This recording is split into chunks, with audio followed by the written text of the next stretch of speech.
రాష్ట్ర అప్పులపై మారిటోరియం ఇవ్వండి, ప్రధాని మోడీని కోరిన సీఎం కేసీఆర్.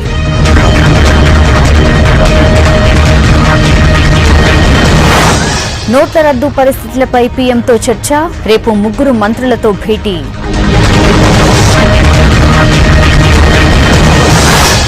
దేశం కోసమే నిర్ణయమన్న కేంద్ర మంత్రులు, సరైన ఏర్పాట్లు చేయలేదని స్వామి విసురులు. కేంద్రంపై ఆగని విపక్షాల మాటల దాడి, ఏటీఎంకు మమత, ఎఫ్బీలో కేజ్రీవాల్. ఆగని క్యూలు, కదలని ఏటీఎంలు, పెద్దలకే నోట్ల మార్పిడితో తగ్గిన రద్దీ.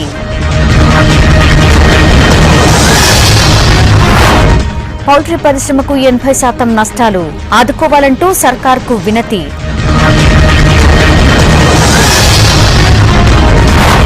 మారిషస్ ప్రధానితో కేటీఆర్ భేటీ, రాష్ట్రంలో టూరిజంపై చర్చలు.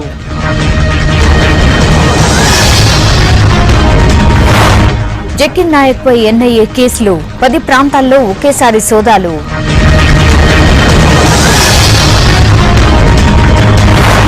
ఇందిరాగాంధీకి కాంగ్రెస్ నివాళి, శత జయంతి ఉత్సవాలు మొదలు.